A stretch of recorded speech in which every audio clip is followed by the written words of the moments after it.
My dad slapped the champagne bottle against my sister's wedding yacht, smiled at the cameras, and shouted, "All thanks to Everett's generous gift." Except, I never gave them a dime. I checked my bank app in real time. $291,060 gone. They'd drained my life savings. I didn't just lose money, I lost my mind, and I wanted blood. You ever wake up and feel something's wrong before you even open your eyes?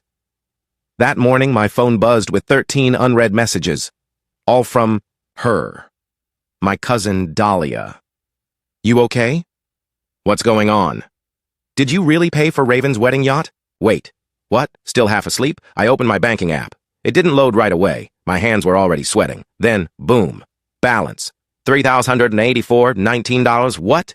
It should have been almost $300,000. I'd saved it over 10 brutal years. Skipped every vacation, ate tuna sandwiches like they were gourmet, worked double shifts, picked up freelance contracts, even lived in a moldy studio apartment above a vape shop in West Palm just to scrape every dollar together. All for what? So I could buy a house, so I could stop renting crap holes and finally plant roots. But now? Gone. Evaporated. A massive transfer timestamped 2 days ago, labeled family investment transfer. Investment in what? Rage hit me like a truck. I called the bank, shaking. They told me the transfer was authenticated, from my home IP, using my devices. The voice on the line said cheerfully, "Looks like you approved it, Mr. Northwood." I nearly threw my phone across the room. My name's Everett Northwood. I'm 28, an aerospace engineer with zero interest in yachts, Instagram weddings, or matching embroidered napkins. All things my sister Raven obsesses over. She's a full-time content creator, with no job, no budget, and apparently no shame. She's also my parents' living god. I always knew they favored her, but this was war. I drove 60 miles in silence to my parents' house. I didn't even pack a bag, just rage. Their front yard looked like a magazine cover. White, roses, champagne arch, gold-plated signs that said, "Raven and Brooks forever." A full-blown event. On a damn Wednesday, I stormed inside. There they were, my mom in pearls, my dad in a tux, Raven floating down the stairs in a dress that cost more than my Jeep. "Everett!" my mom squealed. "You made it just in time." I didn't smile. "Where's my money?" They blinked. My dad pulled me aside like he was doing me a favor. "You mean that savings account?" "Don't be dramatic. We just repurposed some assets." "Repurposed? 300 grand is not a paperclip, Dad. That was my life savings. That was my house. You stole it." Then Raven chimed in like this was all adorable. "Oh my God, Everett. Chill. It's a wedding. Everyone chips in. You should be happy we included you at all." I was seeing red. "I didn't authorize anything," my dad scoffed. "Son, your mother and I had access. You gave us the logins years ago. Family trusts family. Or at least, they should." That smug little twist in his voice, that's when it hit me. They planned this. The slow, suspicious questions about my savings over the past few months. "Are you sure that account is secure? Maybe Raven could use a boost. You're not married, what do you need that kind of money for anyway?" They weren't suggestions. They were steps, and I'd been stupid enough to miss every warning sign. I backed away, dizzy, humiliated, furious. "I want it back. All of it." Dad looked me in the eye and said, "Well, unless you want us to, call it a loan. The money's already gone.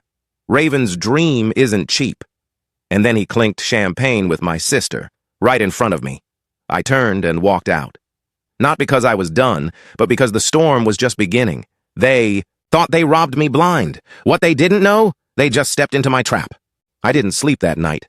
Not because of grief. That part was gone. Burned out. I was wide awake because every cell in my body was vibrating with focus. My parents didn't just steal my savings, they spit on my effort, mocked my dreams. Smiled as they set them on fire. So I started planning. First, I drove back to my apartment and locked the door like the place might explode. I pulled out the old laptop I hadn't used since grad school. No shared access, no saved logins, no spyware. I logged into my secondary bank, the one nobody knew existed, and smiled, because the account they drained was a decoy. 3 months ago, after my mom randomly asked, "Are your passwords secure?" I got suspicious. So I moved everything, all $291,560, into a hidden high-yield account under a new LLC name, Silent Key Engineering. The account they accessed had 312 74s. I left it that way on purpose. What they stole was a trap. But here's the twist. That wasn't the worst part. See, I couldn't stop wondering, how did they get in? I had two-factor authentication. My passwords were random. And yeah, they had my old login, but it shouldn't have worked anymore. Unless they had access to my actual devices. I opened up the terminal and scanned my system processes again. One stuck out, netwatch proxy.exe. I'd missed it before. Hidden like a parasite. I did a deep dive. It was a remote access tool disguised as a driver process. Had root privileges. It had been installed 6 weeks ago. 6 weeks. That's when Raven visited me. She asked to use my laptop just to check Instagram while I was in the shower. She smiled, handed it back, said nothing. I'd thanked her. What a joke. I checked the logs. The software logged keystrokes, captured screenshots, saved clipboard content. They didn't just steal a fake bank login. They saw emails, texts, work docs, everything. They'd been watching me. My family turned my laptop into a damn spy cam. That's when the nausea hit. Not from fear, from rage. I sat still for a minute, then I did what any furious, betrayed engineer with insomnia would do. I started building a counterattack. First, I backed everything up. Logs, screenshots, installed times, emails, my cousin, Dahlia's messages, even footage from my apartment security cam showing Raven using my laptop. Then I emailed myself everything from an anonymous burner address, just in case things got legal. Then I called someone I hadn't spoken to in 2 years. Her name was Callie Reeves. She runs a niche legal advisory YouTube channel called Truth Burn. We dated once, briefly, but she always said, if anyone screws, you over, I want front row seats. She picked up after 2 rings. Everett? Wow. You alive? Barely. My parents just committed cyber theft and grand larceny. Want the exclusive? Her silence was brief, then explosive. Yes. Meet me tomorrow. None. Bring everything. Click. Next stop? Revenge prep. I sent a text to my boss, told him I needed personal time. No lies, no cover story. He responded with a thumbs up and, take as long as you need. God bless Steve. Then I sent one message to my sister. It read, hope you enjoyed the yacht. Did you also enjoy committing federal crimes? She left it on red. The next day, I met Callie in a cafe downtown. She had her laptop, 2 iced coffees, and eyes like a hawk. As I laid out the story, her face went from amused to disturbed, to visibly thrilled. This is a felony stew, she whispered.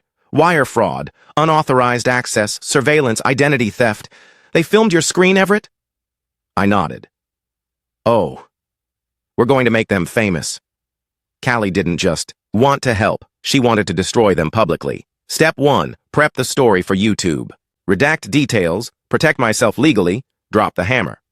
Step 2, submit a formal report to the FBI's Internet Crime Division, with logs, proof, technical breakdowns, the works. Step 3, expose the golden child for what she really was. Raven had built her following on fake girl boss advice, sponsored posts, luxury brand collabs. Her image was squeaky clean, until I leaked a clip of her joking about hacking my dumb brother's laptop to a burner account, which I just happened to send to a gossip channel called T-Blitz, with 3.1 million subscribers. They uploaded it within hours. It went viral. The comment section? A war zone. She admitted to hacking her own brother? What a psycho. Wait, isn't that a federal offense? My phone exploded with pings. Dahlia sent screenshots. My uncle asked, did Raven really say that? Even my mom messaged, what did you do? I didn't reply.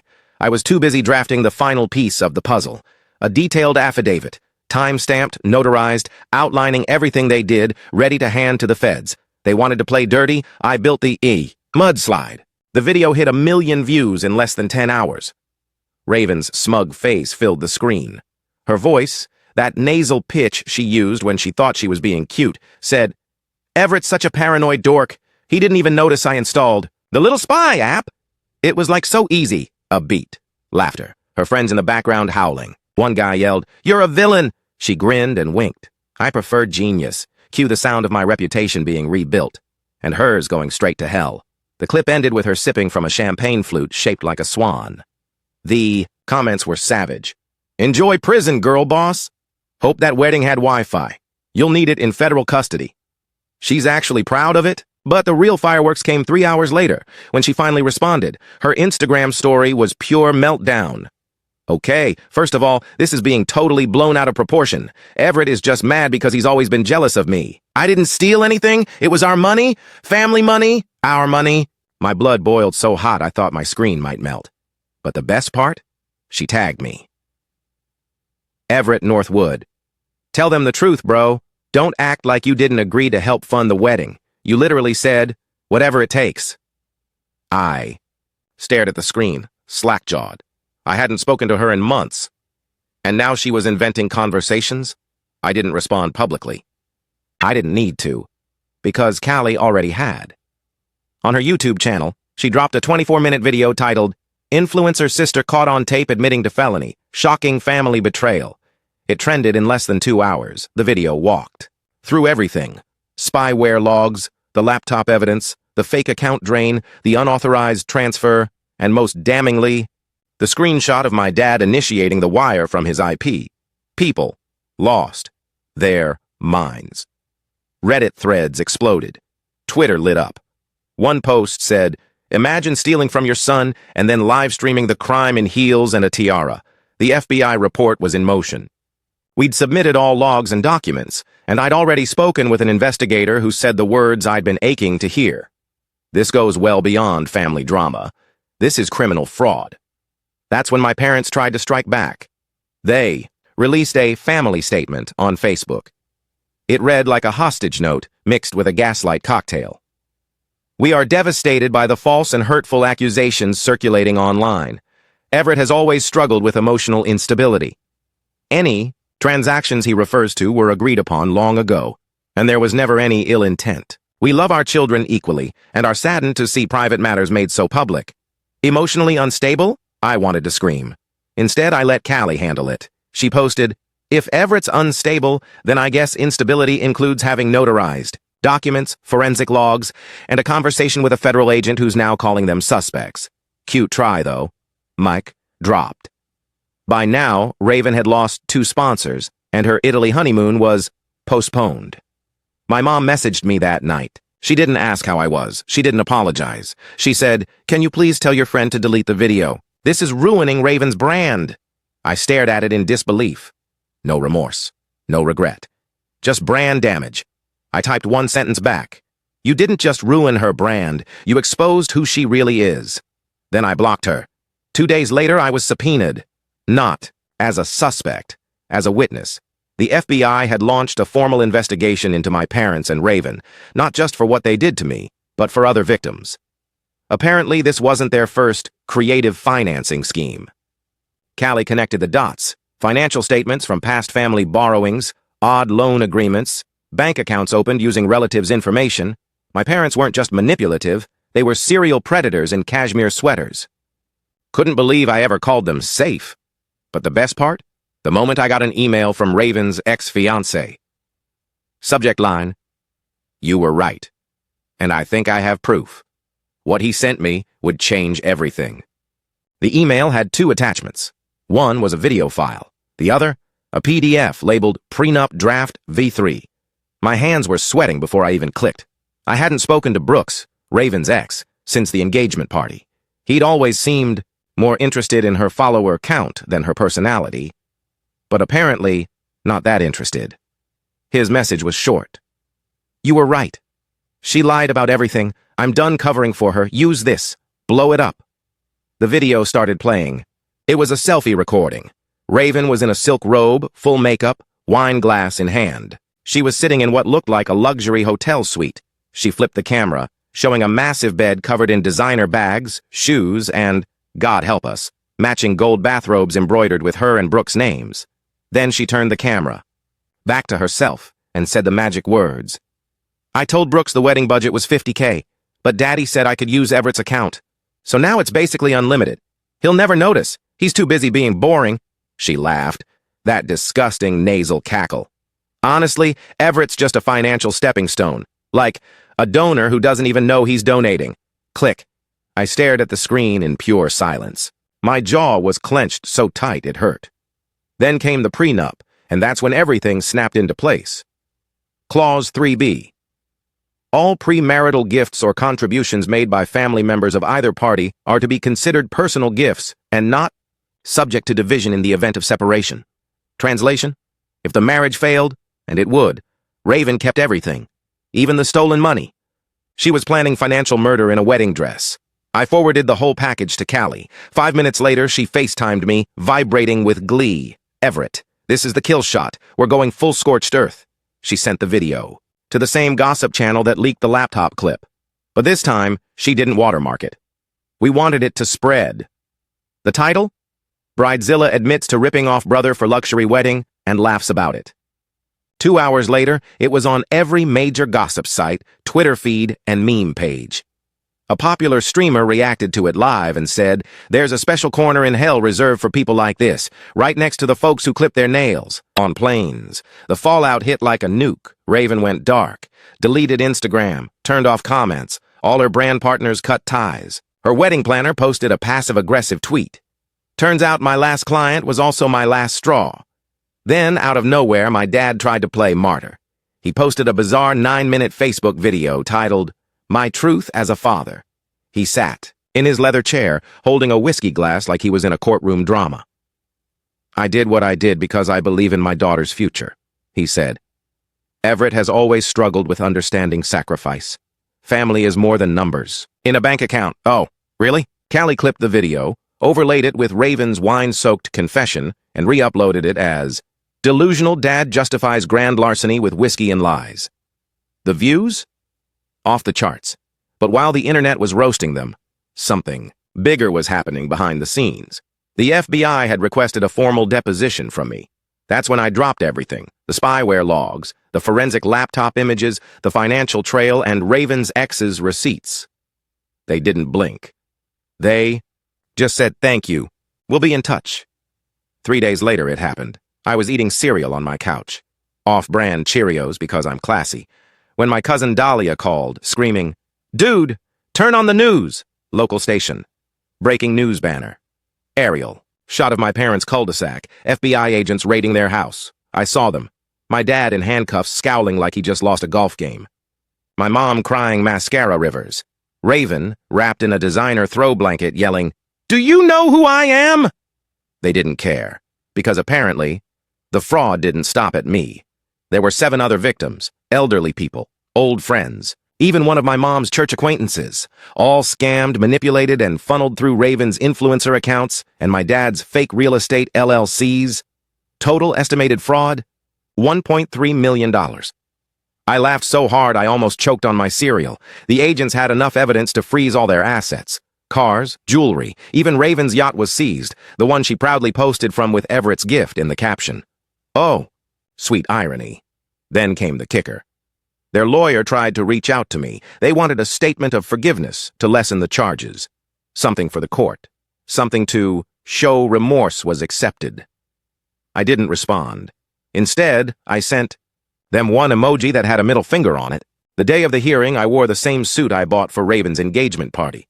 Back then, I thought I'd wear it as her proud older brother, someone who quietly cheered from the shadows. Now, I was wearing it to court, where I was, testifying against her and our parents in front of a federal judge. Poetic, huh? Outside the courthouse, reporters swarmed.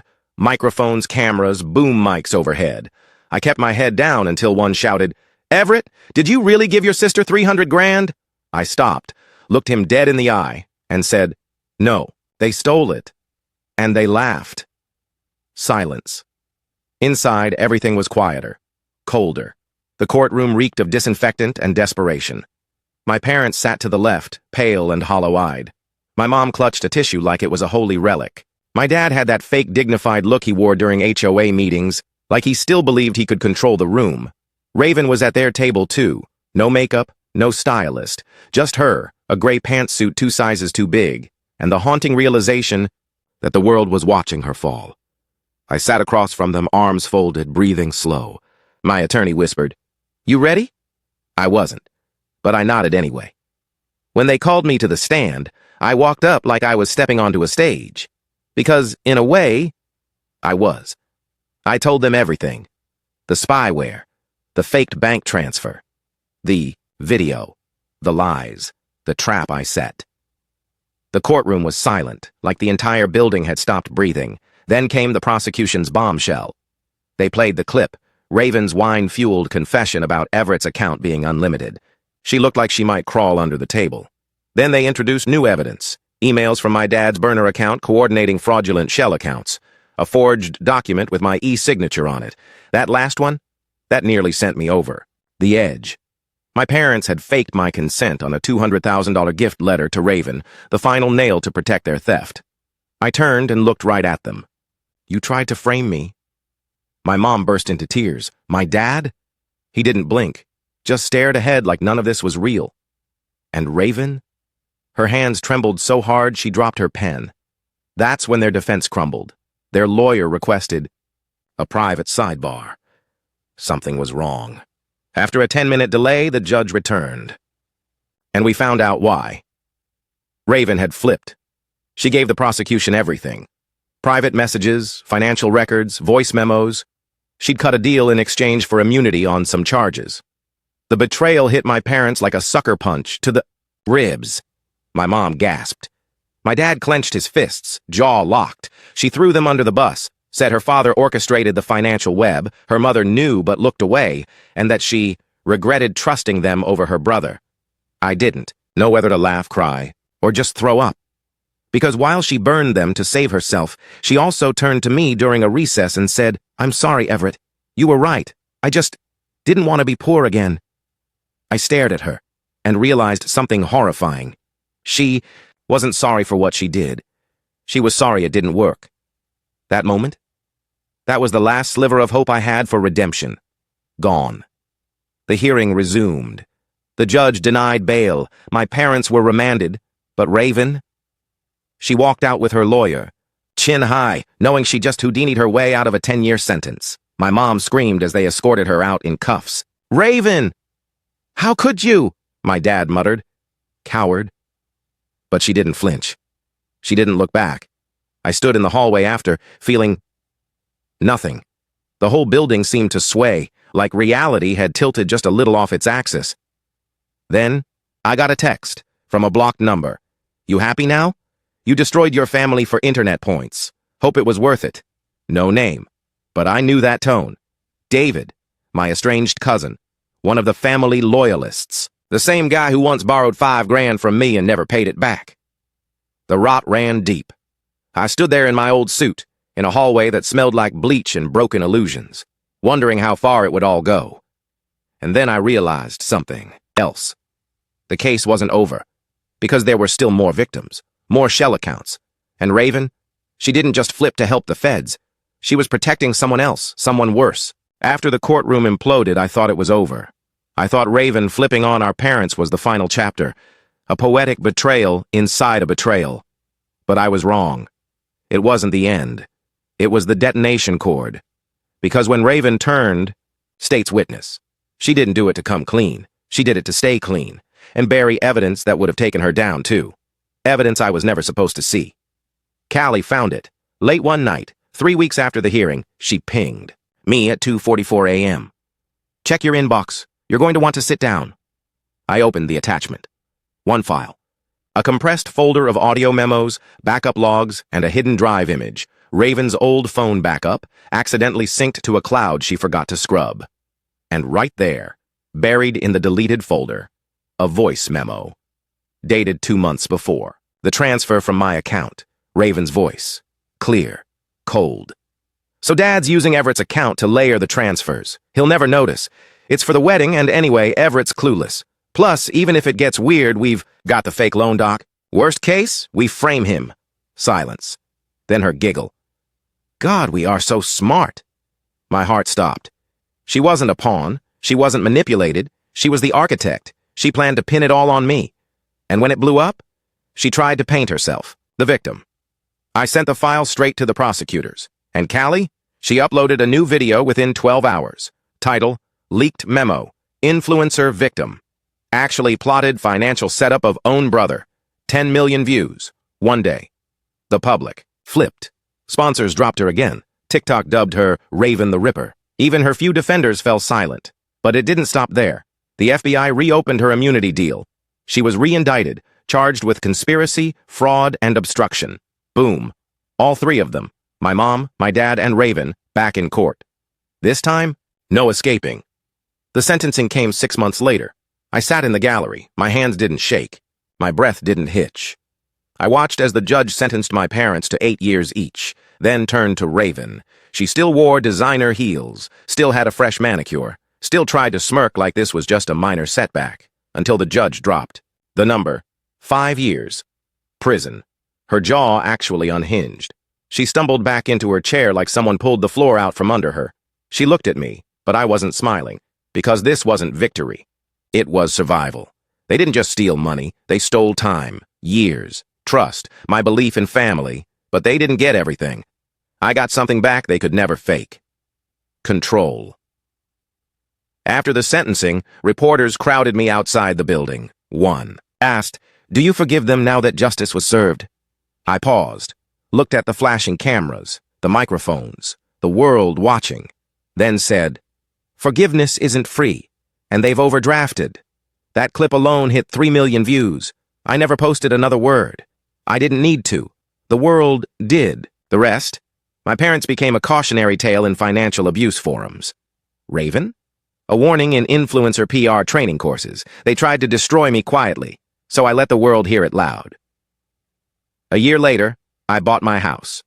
Modest, clean, paid in, full. The walls were empty at first. No family photos, no fake smiles, just air that smelled real. Callie visited once, looked around, said, "It's peaceful."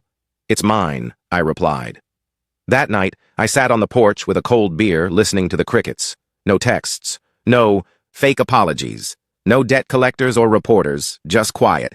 The kind of quiet you only get after burning the whole lie to the ground and building something real from the ashes. And here it is, the finale of today's story. Did everything turn out as you imagined, or did it end unexpectedly? I'd love to hear what you think. Leave your thoughts in the comments below, and let's dive into the discussion together. If this story kept you in suspense, don't forget to give it a thumbs up. And if you haven't signed up yet, what are you waiting for? This is your chance to join an incredible community where exciting new stories unfold every day. Click the subscribe button and turn on notifications to stay up to date. Thanks for your attention and see you on your new adventures.